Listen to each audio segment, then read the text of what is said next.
ভয় মানেই দুর্বলতা নয়। ভয় মানে আপনি এমন কিছু করতে যাচ্ছেন যা সত্যিই গুরুত্বপূর্ণ। অনেকে ভাবে সফল মানুষরা ভয় পায় না, কিন্তু সত্যিটা ঠিক উল্টোটা। তারা ভয় পায় বলেই প্রস্তুত নেয়। তারা ভয়কে লুকায় না, ভয়কে বোঝে। যখন চাপ বাড়ে তখন মন ছুটতে চায় ভবিষ্যতের দিকে।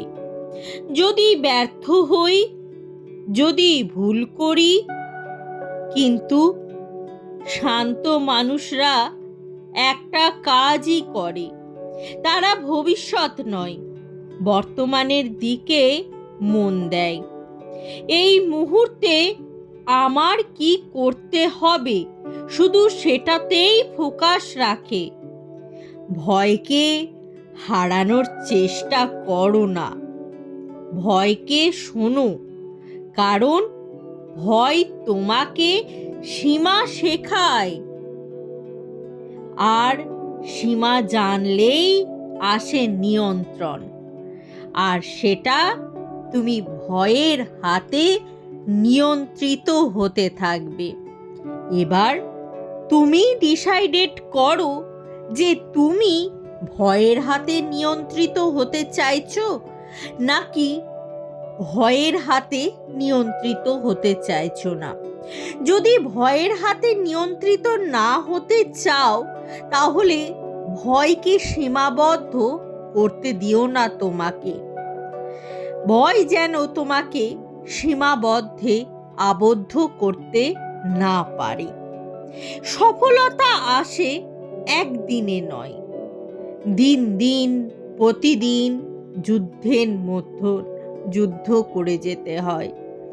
আসে ছোট ছোট অভ্যাস থেকে, যে অভ্যাসগুলো একটু একটু করে প্রতিদিন ভালো হওয়া, প্রতিদিন প্রস্তুত থাকাতে পরিণত করে আমাকে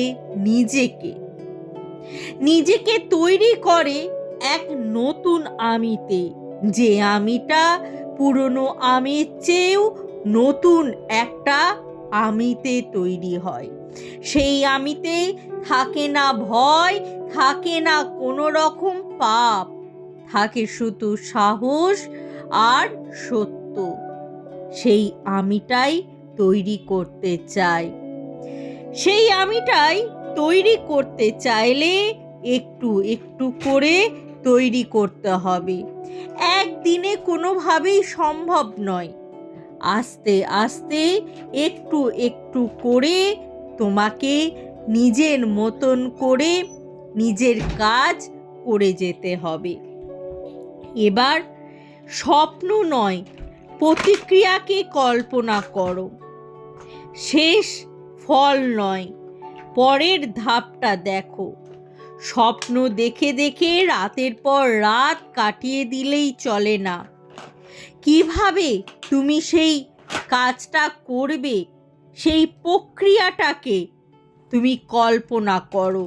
আর সেই কল্পনা যদি তোমাকে শুতে না দেয়, ঘুমাতে না দেয়, জানবে তুমি একদিন সফল হবে। ভেবে নিও না এর ফলই তোমার শেষ ফল। ভাববে এরপরে তোমার পরের ধাপটা কি রয়েছে, এরপরে তোমাকে আরও কি কাজ করে যেতে হবে সেটা ভাববে। তাহলেই তুমি পারবে নতুন পথে এগিয়ে যেতে। তোমার ভয় তোমার শত্রু না, তোমার ভয় তোমার শিক্ষক। আর এই শিক্ষক এক জীবনদায়ী শিক্ষক। এই শিক্ষক কোনো খাতায় কলমে লেখা শিক্ষক নয়। এই শিক্ষক তোমার জীবনের সাথে অঙ্গাঅঙ্গিভাবে তৈরি হওয়া শিক্ষক, যা আমাদের প্রত্যেকের জীবনে একজন করে থাকে। এই ভয় অনুভূতি আমাদেরকে শেখায়, নতুন পরিস্থিতির জন্য তৈরি করে, প্রস্তুত করে আমাদেরকে। আর যদি এই কথাটা কাজে লাগাতে পারো, তাহলে আগামীকাল তুমি নিজেকেই অবাক করবে। আর এই ভিডিওটা যদি তোমার ভালো লেগে থাকে তাহলে অবশ্যই লাইক করবে, শেয়ার করবে, কমেন্টে লিখবে তুমি আজকে থেকে আর ভয় করবে না, সাহস আলোর পথে এগিয়ে যাবে। অবশ্যই কমেন্ট করে জানাবে।